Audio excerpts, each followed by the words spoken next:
Hello friends, कैसे हैं आप। हिंदी साहित्य की इस क्लास में आपका बहुत बहुत स्वागत है, जहां पर हम हिंदी साहित्य से संबंधित प्रश्नों का अभ्यास करते हैं।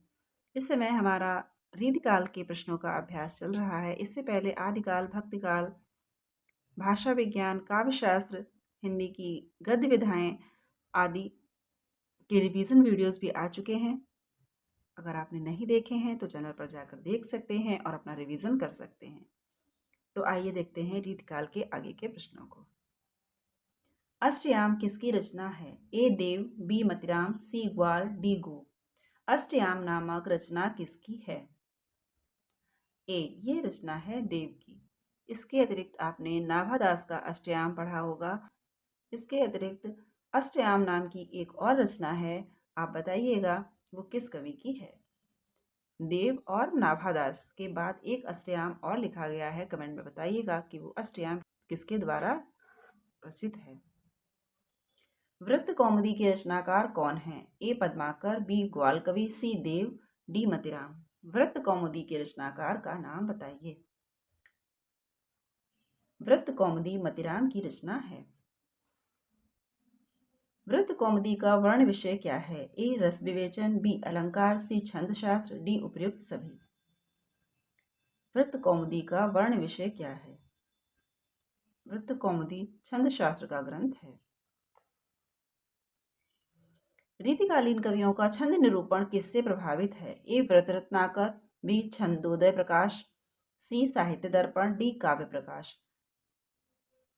रीतिकालीन कवियों का जो छंद निरूपण है वो किस ग्रंथ पर आधारित है या किस ग्रंथ से प्रभावित है? ए व्रत रत्नाकर।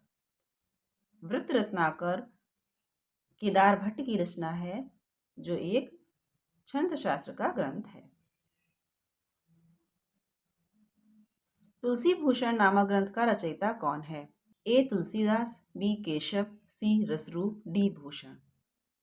तुलसी भूषण नामक ग्रंथ किसका रचा हुआ है? तुलसी भूषण नामक ग्रंथ के रचयिता हैं रसरूप।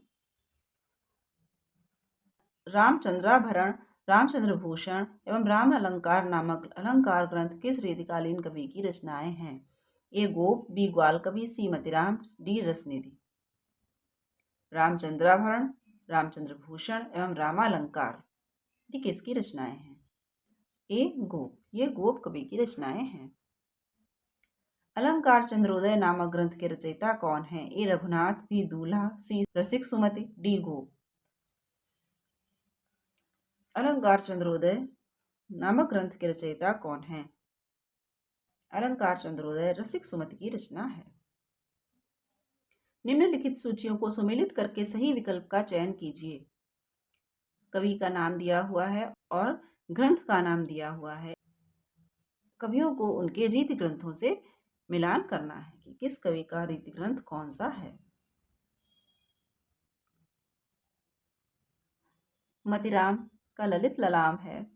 जसवंत सिंह भाषा भूषण, पद्माकर का जगत विनोद है, जबकि गोप का रामचंद्राभरण। इनमें से पद्माकर द्वारा रचित अलंकार ग्रंथ कौन है? ए भाषा भूषण, बी रामचंद्राभरण, सी पद्माभरण, डी काव्य अलंकार। इसके आधार पर आप देखना चाहें तो डी राइट आंसर हो जाएगा। पद्माकर द्वारा रचित अलंकार ग्रंथ कौन सा है? तो ये है पद्माभरण।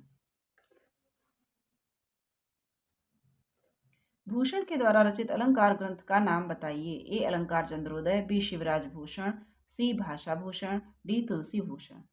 भूषण के द्वारा रचित अलंकार ग्रंथ कौन सा है? ये है बी शिवराज भूषण।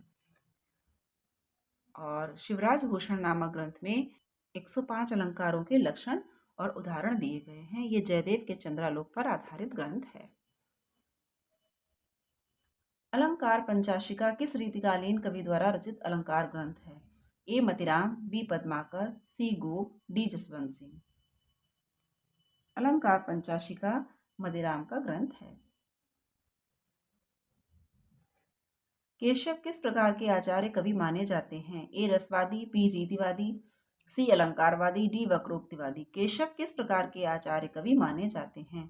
केशव अलंकारवादी आचार्य कवि माने जाते हैं। वरवधू विनोद नामक रीति ग्रंथ के रचयिता कौन हैं? ए दूल्हा, बी कालिदास त्रिवेदी, सी पद्माकर, डी ग्वाल कवि। वरवधू विनोद के रचयिता कौन हैं? बी कालिदास त्रिवेदी। वरवधू विनोद का वर्ण विषय क्या है? ए अलंकार निरूपण, बी रस निरूपण, सी नायक नायिका भेद, डी नायिका भेद। वरवधू विनोद का वर्ण विषय क्या है? वरवधू विनोद एक नायिका भेद ग्रंथ है।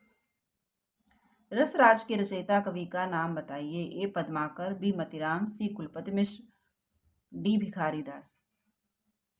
रसराज मतीराम जी की कृति है। रसराज का वर्ण विषय इनमें से क्या है? ए अलंकार, बी श्रृंगार रस, सी श्रृंगार रस एवं नायक नायिका भेद, डी ये सभी। सी श्रृंगार एवं नायक नायिका भेद ग्रंथ है रसराज। रसभूषण नामक रीति ग्रंथ के रचयिता कौन है? ए रसखान, बी आलम, सी याकूब खान, डी रसनिधि। रसभूषण नामक ग्रंथ के रचयिता याकूब खां हैं। रसभूषण का वर्ण विषय इनमें से क्या है? ए अलंकार विवेचन, बी रस विवेचन, सी श्रृंगार रस एवं नायिका भेद, डी इनमें से कोई नहीं, डी इनमें से नहीं। रसभूषण श्रृंगार एवं नायिका भेद ग्रंथ है। इन सूचियों को सुमेलित करके सही कथन का चयन कीजिए। सही विकल्प का चयन करना है। कवि और ग्रंथ दिए हुए हैं, कवियों को उनके ग्रंथों से मिलान करना है। पद्माकर का ग्रंथ है हिम्मत बहादुर विरदावली, रसलीन का अंगदर्पण, तोष का सुधानिधि, जबकि याकूब खां का रसभूषण। इस आधार पर ये सही उत्तर हो जाएगा। नवरस तरंग नामक ग्रंथ के रचयिता कवि का नाम बताइए। ए तोष, बी रसलीन, सी रसनिधि, डी बेनी प्रवीण। नवरस तरंग नामक ग्रंथ के रचयिता कौन थे? डी बेनी प्रवीण। इनमें से कौन कवि मुसलमान है? ए रसलीन, बी तोष, सी रसनिधि, डी पद्माकर। ए रसलीन। सैयद गुलाम नबी का उपनाम क्या था? ए रसनिधि, बी रसलीन, सी गोप, डी ग्वाल। सैयद गुलाम नबी का उपनाम क्या था?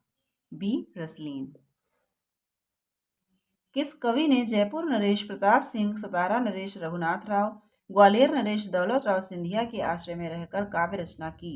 ए मतीराम, बी केशव, सी पद्माकर, डी सेनापति। सी पद्माकर। पद्माकर के आश्रयदाता ये सभी रहे हैं। निम्न सूचियों को सुमेलित करके सही विकल्प चयन कोड में से कीजिए। कवि और उनका जन्म समय दिया हुआ है। पद्माकर का जन्म 1753 ईस्वी, मतीराम 1604 ईस्वी, केशव का 1560 ईस्वी, जबकि बिहारी का 1595 ईस्वी। व्यंग्यार्थ कौमुदी के रचनाकार इनमें से कौन हैं? ए भिखारी दास, बी चिंतामणि, सी प्रताप सिंह, डी जसवंत सिंह। तो व्यंग्यार्थ कौमुदी के रचनाकार इनमें से कौन है? तो व्यंग्यार्थ कौमुदी प्रताप सिंह की रचना है। इसमें से रीतिकाल के उस कवि का नाम बताइए जो निम्बार्क संप्रदाय में दीक्षित था और जिसने रीति निरूपक ग्रंथ लिखे। ए रसलीन, बी रसनिधि, सी हित वृंदावन दास, डी रसिक गोविंद। डी रसिक गोविंद। गोविंदानंद घन के रचयिता कवि कौन है? ए रसिक गोविंद, बी तोष, सी भिखारी दास, डी चाचा हित वृंदावन दास। गोविंदानंद घन रसिक गोविंद की रचना है। गोविंदानंद घन का वर्ण विषय इनमें से क्या है? ए अलंकार, बी रस निरूपण, सी नायिका भेद, डी ये सभी। गोविंदानंद घन का वर्ण विषय क्या है? ये सभी। रस पीयूष निधि ग्रंथ के रचयिता कौन है? ए सोमनाथ, बी भिखारी दास, सी गोप, डी ग्वाल कवि। रस पीयूष निधि किसकी रचना है? ए सोमनाथ। रस पीयूष निधि सोमनाथ की रचना है। राग रत्नाकर किस विषय का ग्रंथ है? यहाँ पर राग रत्नाकर है, ना कि राम रत्नाकर। राग रत्नाकर किस विषय का ग्रंथ है? ए रीतिशास्त्र, बी संगीत शास्त्र, सी अलंकार शास्त्र, डी रस। राग रत्नाकर कविदेव की रचना है जो संगीत शास्त्र से संबंधित ग्रंथ है। तो फ्रेंड्स 30 प्रश्न यहीं पर कंप्लीट होते हैं। आशा है आपको प्रश्न अच्छे लगे होंगे। अगर वीडियो अच्छा लगा है तो लाइक कर दीजिएगा, शेयर कर दीजिएगा और चैनल पर नए हैं तो सब्सक्राइब करना ना भूलें। मिलते हैं अगले वीडियो में। तो स्वस्थ रहिए और मन लगाकर पढ़ाई करते रहिए।